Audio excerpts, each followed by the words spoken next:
Hello friends, आई doctor पूजा ग्रोवर। आज हम बात करेंगे स्कोप और डेट्स की पाइथन प्रोग्रामिंग के अंदर। अब अगर स्कोप की बात की जाए तो स्कोप होता है वो रीजन जहाँ पे किसी भी वेरिएबल को जो प्रोग्राम में डिक्लेयर है उसको एक्सेस किया जा सके या उसको यूज किया जा सके। अब बात आती है वेरिएबल होते क्या है। वेरिएबल होते हैं नेम्ड मेमोरी लोकेशन, मीन्स जहाँ पे मेमोरी की किसी लोकेशन को एक पर्टिकुलर नाम दे दिया जाता है और उसके अंदर कोई ना कोई वैल्यू स्टोर कर दी जाती है तो it becomes a variable. Secondly, variable दो टाइप के होते हैं, लोकल वेरिएबल और ग्लोबल वेरिएबल। लोकल वेरिएबल वो होते हैं जो किसी भी फंक्शन के अंदर बनाए जाते हैं और उसी फंक्शन के अंदर उनकी एग्जिस्टेंस होती है, फंक्शन के बाहर उनकी एग्जिस्टेंस खत्म हो जाती है। इस टाइप के वेरिएबल्स को हम लोकल वेरिएबल कहते हैं। ग्लोबल वेरिएबल वो होते हैं जो प्रोग्राम के बिगनिंग में डिक्लेयर किए जाते हैं और सारे के सारे प्रोग्राम के अंदर कहीं भी उनको यूज किया जा सके।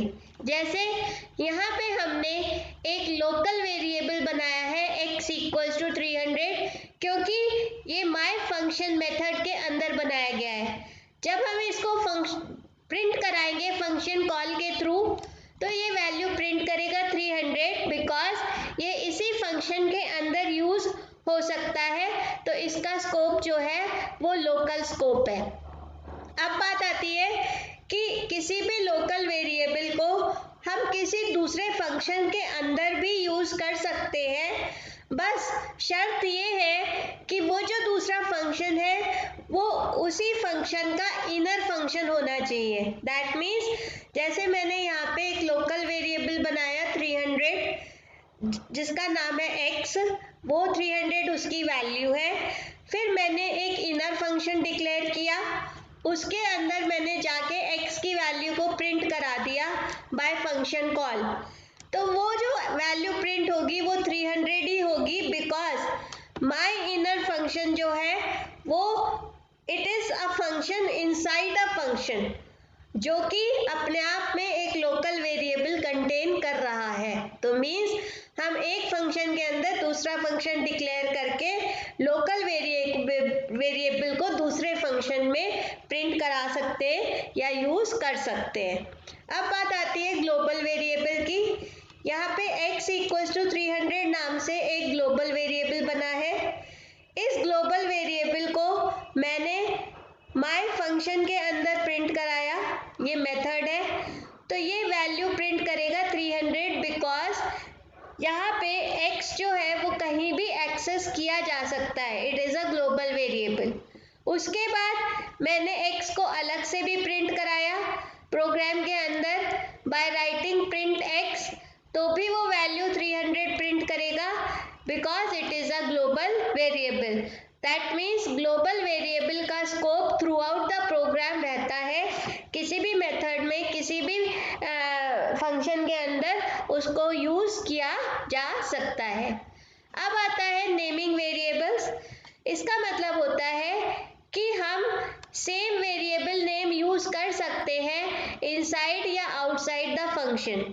मीन्स अगर वो इनसाइड द फंक्शन है तो वो बन जाएगा लोकल वेरिएबल, अगर वो आउटसाइड द फंक्शन है तो बन जाएगा ग्लोबल वेरिएबल। तो ये नहीं है कि मुझे अलग अलग नाम रखना जरूरी है। अगर मैं एक वेरिएबल x बनाती हूँ तो अगर फंक्शन के अंदर यूज किया जा रहा है तो वो लोकल हो गया, फंक्शन के बाहर यूज किया जा रहा है तो वो ग्लोबल x हो गया। जैसे मैंने यहाँ पे किया x इक्वल्स टू 300, तो ये तो बन गया ग्लोबल वेरिएबल x। यहाँ पे मैंने किया x इक्वल्स टू 200, ये बन गया लोकल वेरिएबल x। उसके बाद जब मैंने माय फंक्शन मेथड को कॉल किया तो उसने प्रिंट करी x की वैल्यू, तो सबसे पहले लोकल वेरिएबल जो x है उसकी वैल्यू प्रिंट होगी जो 200 है। उसके बाद ग्लोबल वेरिएबल x की वैल्यू प्रिंट होगी जो कि 300 है। तो मीन्स हम सेम नेम से भी लोकल और ग्लोबल वेरिएबल बना सकते हैं। नेक्स्ट आता है ग्लोबल कीवर्ड। अगर मैं चाहूँ तो किसी फंक्शन के अंदर ग्लोबल वेरिएबल को डिक्लेयर कर सकते बस हमें उसके आगे ग्लोबल कीवर्ड यूज करना पड़ेगा, जिससे कि प्रोग्राम को पता चल सके कि it is a global variable which is accessible throughout the program. अगर मैं ग्लोबल कीवर्ड नहीं यूज करूंगी तो it will be considered as a local variable. तो जब हमने x इक्वल्स टू 300 दिया और उसके बाद मैंने प्रिंट कराई x की वैल्यू, तो आउटसाइड द फंक्शन प्रिंट कराने की वजह से भी उसकी वैल्यू चेंज नहीं होगी, वो 300 ही प्रिंट होगी, बिकॉज वो ग्लोबल वेरिएबल बन चुका है। नेक्स्ट बात आती है कि हम चाहें तो हम ग्लोबल वेरिएबल की वैल्यू को चेंज कर सकते हैं इनसाइड अ फंक्शन। जैसे मैंने क्या किया, x equals to 300 global variable declare किया, उसके बाद मैंने फंक्शन के अंदर भी ग्लोबल x कर दिया।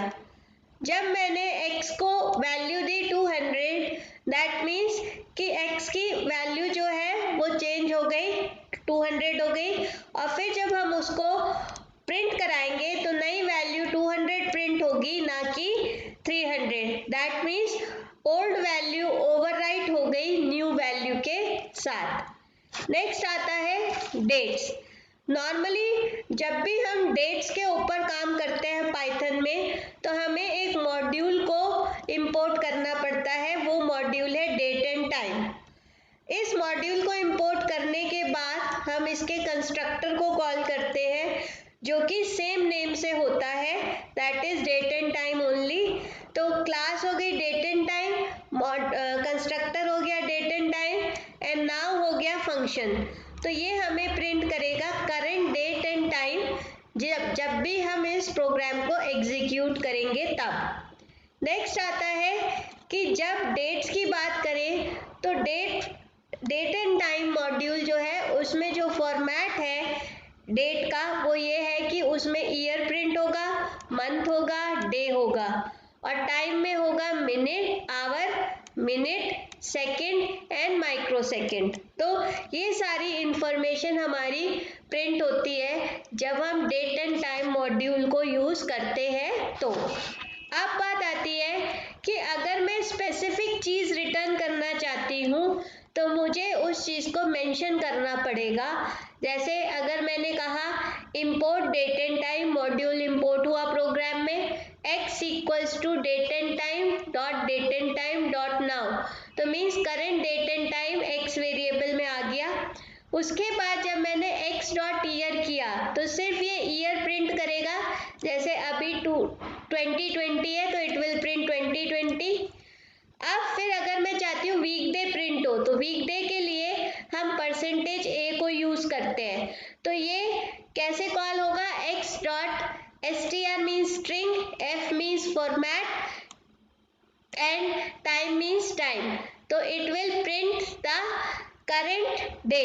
जैसे अगर आज हमारा ट्यूसडे है तो it will print Tuesday. So in this way we can get the current weekday. Next, हम date and time को जब यूज करते हैं तो कंस्ट्रक्टर को कॉल करते हैं। उसके बाद अगर मैं चाहूँ तो कंस्ट्रक्टर में पैरामीटर पास कर सकती हूँ, वो वैल्यू असाइन हो जाएगी जो हम पास करेंगे उस कंस्ट्रक्टर के अंदर। जैसे मैंने कहा x equals to date and time dot date and time 2020 1017, तो x ऑब्जेक्ट के अंदर हमारी करंट डेट आ जाएगी। फॉर एग्जाम्पल आज है 17 अक्टूबर 2020, तो it will get that value और यही वैल्यू प्रिंट होगी।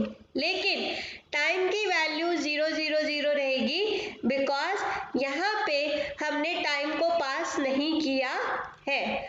दूसरा, जब हम डेट एंड टाइम क्लास की बात करते हैं तो इसमें टाइम के टाइम जोन भी एज अ पैरामीटर पास किया जा सकता है। जैसे hour, minute, second, microsecond and time zone. Time zone मतलब होता है जैसे आप किसी दूसरी कंट्री में हैं तो वहाँ पे डिफरेंस है इंडिया के टाइम के साथ, तो उस चीज़ को मैच करने के लिए हम टाइम जोन पैरामीटर को भी पास करते हैं प्रोग्राम के अंदर, बट ये ऑप्शनल है क्योंकि इसकी डिफ़ॉल्ट वैल्यू 0 होती है जो प्रोग्राम अपने आप ले लेता है अगर हम इसके अंदर कोई वैल्यू पास ना करें तो। नेक्स्ट है strf टाइम मेथड। अब वही कहते हैं the date and time object has a method for formatting date and time objects into readable strings. Means string format में कन्वर्ट करने के लिए हम इस मेथड को यूज करते हैं, जैसे मैंने पीछे प्रोग्राम में दिखाया आपको। अब द मेथड strf टाइम जो है वो कॉल किया जाता है और it takes one parameter format to specify the format of the return string। Means किस फॉर्मेट में आपको वैल्यू चाहिए या रिजल्ट चाहिए वो हमें एक पैरामीटर के थ्रू डिफाइन करना पड़ता है। जैसे अगर मुझे मंथ का नाम देखना है तो मैंने जैसे बी पास कर दिया %b, तो it will give you the name of the month. So strf time के अंदर one parameter has to be passed to tell in which way you want to see the result. अब कुछ parameters जो use किए जा सकते हैं as a format, वो है %a। ये क्या करेगा, शॉर्ट फॉर्म में वीकडे को रिजल्ट रिटर्न करेगा। %a कैपिटल वो फुल नाम रिटर्न करेगा वीकडे का, जैसे वेडनेसडे। एंड %w रिटर्न करेगा वीकडे नंबर, मतलब हमारी वीक में 0 to 6 डेज है, संडे को 0 कंसिडर किया जाता है, तो संडे, मंडे, ट्यूसडे, वेडनेसडे कौन सा वीकडे नंबर है वो रिटर्न करता है %w। %d रिटर्न करेगा कौन सा डे है मंथ का। %b रिटर्न करेगा आपका मंथ का नेम शॉर्ट फॉर्म में, दिसंबर like Dec. %b capital return करेगा पूरा नेम आपके मंथ का, जैसे हमने पीछे देखा अक्टूबर। %m रिटर्न करेगा कि मंथ का नंबर कौन सा है, जैसे ये 10th मंथ चल रहा है तो it will return 10। %y return करेगा कौन सी सेंचुरी चल रही है आपकी, जैसे अगर 2018 है तो रिटर्न करेगा 18। अगर मैं %y करूंगी तो अगर आपका ईयर है 2020 तो it will return 2020। %h return करेगा कैपिटल में कि आपका 24 आवर फॉर्मेट, मीन्स आपका क्या कौन सा आवर चल रहा है। 17 मीन्स क्या होता है 5 PM।